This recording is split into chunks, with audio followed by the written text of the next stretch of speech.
just hit the subscribe button, the red button, underneath this video over to the right, and that'll sign you up on my YouTube channel. And then you can hit the small bell icon, so a little bell will go off and tell you each time I've started to broadcast a new one. I hope you enjoy it. It now looks as if Kirsten Gillibrand, the senator from New York State, is going to announce for president. And I've been waiting for this moment because 10 years ago, Eileen and I wrote a book called 2010, Take Back America, that laid out much of what happened in 2010. And we had some very important research about Gillibrand, who had just ascended to her Senate seat. This woman is totally and completely phony from day one. Start with her name. She went through college and law school in her early legal career as Tina Rutnick. Then she changed Tina to Kirsten, which was her birth name, and married Gillibrand and adopted that as her last name.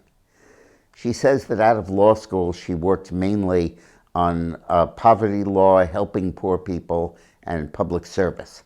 Nonsense. She spent 9 years at Davis Polk, and her job at that law firm was to defend tobacco companies.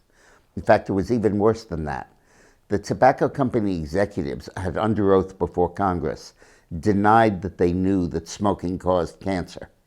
And there was evidence that they were lying, that was criminally indictable perjury, because they had had tests that showed that it caused cancer, and studies.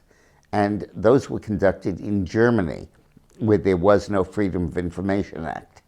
So Gillibrand went to Germany with Davis Polk and presided over the litigation to keep those facts from coming out in public and to protect the tobacco executives with their perjured testimony. Then, after a year of public interest law, she then went to HUD, Housing and Urban Development, where she boasts that she was in charge of new innovative projects. Yeah, it was 2007 and 8, and one of those innovative projects, it was 1998, 99, and 2000, and one of those innovative projects were the subprime mortgages.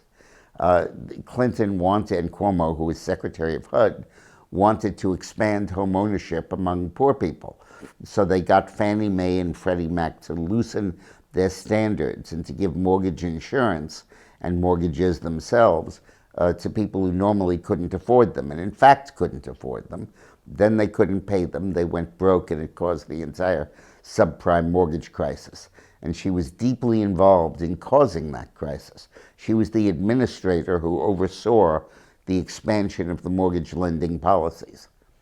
Then her husband, Jonathan, invested in the shorts on the mortgages that his wife had funded, had set up. And 8 years later, he was buying shorts in the mortgage companies that had made the subprime mortgages. And that year, they publicly revealed they made a capital gain of $40,000 from his puts and his shorts. So he made money off a crisis she had helped create. So this phony woman is now running for president. And oh my God, I hope we all see through her. This video is sponsored by the Patriot Gold group. Looking at the economy, I've come to the conclusion that the prognosis for the next year or two is the market goes down, the economy goes up. Normally, that wouldn't be possible. In past, there's never been a year that I can recall where they both didn't go up, or they both didn't go down, or both stay even together in sync. But because of the massive amount of fiscal stimulus, monetary stimulus, not fiscal, which Obama literally printed $3 trillion and flooded it into the banks, who used it to buy stock, usually their stock, so they could enrich themselves with stock options and bonuses. It ballooned the market up to incredible and unsupportable and unrealistic heights. And that has got to come down and should come down in the interest of the economy. But in the meantime, the broader economy, impelled by the Trump tax cuts, is doing fine. And I think will continue to grow and will continue to be a healthy economy. Now, what that means is, on the one hand, with a good economy, you're making money, but on the other hand, with the stock market, you're losing it. And I think the solution is obvious. For me, it's investing in gold and silver. That usually goes up when the market goes down. So call the Patriot Gold Group at the number on the screen or go to patriotgoldgroup.com. Thanks for watching.